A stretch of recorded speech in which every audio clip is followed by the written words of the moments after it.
I'm gonna start something I've never really done. I usually talk off the top of my head. I want to read something. So I'm gonna go with this. Sometimes I hate what I am, an artist and teacher, and all that swirls and clutters my mind. I hate trying to bring what most people ignore to light. I hate not being able to rest or have moments of quiet. Being a visual artist, for that matter, any artist, is both a curse and a blessing.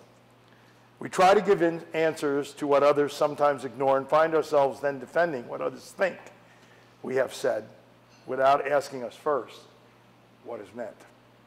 You see, context is everything. We each bring our own experience to art, and it is in that context that we have or we find our meaning. See, remember, what you think you know I am saying is only your context of knowing. You see, that's the curse, being misunderstood. I wrote that, and it's funny, this semester when I started with my students in art ed, the first lesson we talked about was that word, context. And what does it truly mean? And if I was doing it educationally or in the jargon that I teach, it's very simple. We have content, which is what we're supposed to give people or what they're supposed to learn. And then we have concepts, and that's how we break it down. But see, everyone somehow breaks that down by their own context. So one kid's answer, and go the old adage of 1 and 1 doesn't always equal 2. If I do 1 and 1 with a Hispanic child, I may actually get the answer 0, because I never specified whether the first one was a negative or positive number, the other being the positive number. Since they understand that concept, 0 is a possible answer. 11 is a possible answer. 22 is a possible answer. But contextually, what we never do in society, it seems anymore, is ask someone, how did you get that answer? A lot of the things you see here are things I have seen in my travels. The spelling, for instance, it's also listed in the thing I wrote. Cummin, the way it's spelled, is very common used, and this is very amazing to me. There's a wonderful city right over the border, about 70 miles from where I live, over the North Carolina border, and it is called Eden. Well, what is Eden? Where the garden was. And Eden happens to be a little hub of outsider artists, and a lot of them do their art where it is publicly displayed in the sense of telephone poles, trees, on the sides of buildings. What the amazing thing is, this is, Jesus is coming, was spelled that way, and immediately was spelled correctly, which I was kind of like, wow, you got the 5th grade word right. You did come in for whatever reason that way, which I don't know why, but I love it. Quite of a collection of these things at home anymore. The first one actually was from a Catholic Bible tract that was used on the cover of a Catholic tract about, and it was basically staying home saying, oh God, doesn't mean you're going to church. Well, I thought, I don't know too many other occasions when I've heard certain people of the opposite sex yell, oh God. So I just stayed in bed thinking, well, what the heck, and maybe that isn't going to church, but I think for some people it's probably a pretty spiritual experience. So, go for it.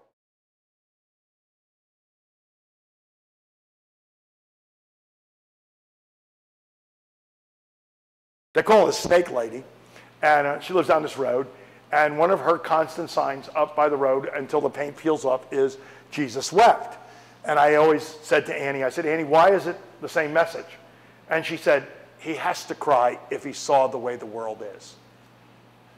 So when I heard that, it was like, no bull. That's right. This is pretty, excuse my French, it's a pretty effed up world anymore. Remember, call you congressman tonight. So anyway, I go the other step. I got, a friend of mine brought this poster to my studio and said, can you do anything with this prize Hereford Bull poster? And I was like, thank you. And I had and I did it, and I gave the bell with the cross, and to me the subtlety becomes the tear in the bull's eye, and then the tear on the Teletubby. Now, why the Teletubbies? It's very simple. I live 60 miles from Falwell, Lynchburg, Virginia. The purple Teletubby is the peak of homosexuality. So that's why, and by the way, that particular piece comes from, I drive by this trailer court every morning going to university, And they have, I don't know if you get them here, but they're these metal yard signs that look like Bible pages. They're open and they change them. And they have, by the way, there's sayings on both sides if you've never noticed. And that one is the wages of sin is death. And I think that's outside my trailer, which I'm making a few payments still on the Dodge truck. And here's my trailer with the wages of sin is death. I think, what, why can't we have happy messages, So I actually did take a piece of cardboard with a Sharpie and write, have a nice day, and I stuck it under their sign in their yard. It lasted a whole day and it was gone. So then I went ahead and did it in the studio, and then I put the Purple Teletubby because I thought, well, hell, that was the one that Jerry Falwell, by the way, I have one now. I have 96 Teletubbies. I have lots of collections, those of you that know me.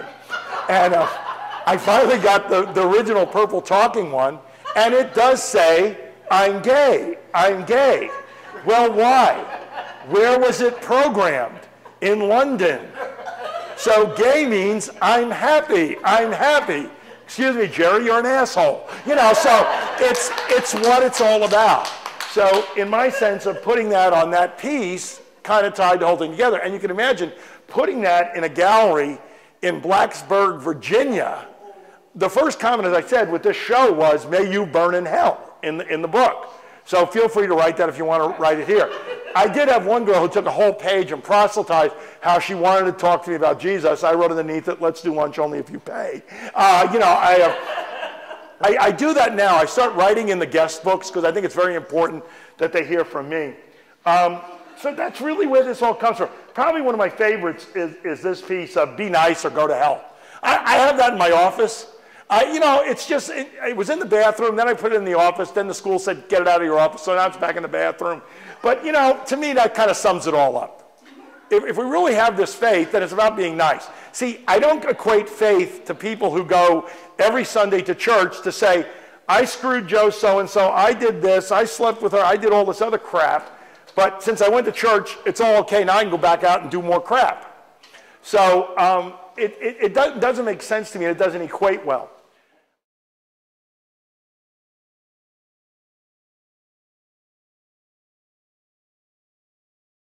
The other part of the work is the heavy part. This piece, the piece on the back wall, is about family violence. I grew up in a tumultuous family. I grew up with a father who used me as his punching bag. We never talked about it. That's where the words have faith came from, my mom. It'll always be better, have faith. The irony of that is my sister and I really rarely talked in our years, and as adults we've come back together. 3 years ago, which is before all this stuff with the cancer, we had this argument in a public place too, which was, it went crazy. And she said, when are you going to get over the fact that he beat you? And I said, what business is it out of yours? And at the top of her lungs, she screamed, he beat me too. And in that moment of confession between the two of us, I met my sister.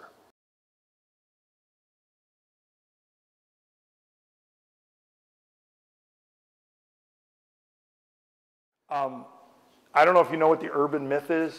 It's in a lot of these pieces. Do you know what the urban myth is? How many saw Magnolia when it was out, the movie Magnolia? The urban myth is the beginning of Magnolia.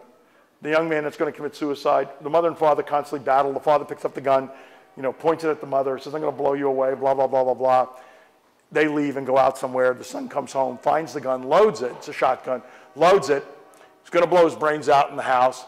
Then decides, no, I'm not going to do this to my mom and dad. And he goes up the roof to jump. As he goes to the roof to jump, mom and dad come home, the argue continues. At that time, the father picks up the gun, goes through the same routine of pointing it at the mother, threatening her with the gun. At that moment, the son jumps. And as he passes the window, the father, not knowing the gun's loaded, pulls the triggers, and the gun goes off. The bullets pass through the window, shooting the son. The father is arrested for murder, the mother for accomplice. Did he kill his own son, or did the son commit suicide? And that's the urban myth. The urban myth is in many of the pieces, because that's also what I feel kind of life's about. Did I really do this, or is this the dark, evil side of Richie that comes out? Excuse my French, I'm going to say the word now, just to fuck with people's heads. Because I like to do that too. See, to me, if my art doesn't make you think, if my art doesn't emote a reaction from you, then I'm not doing my job.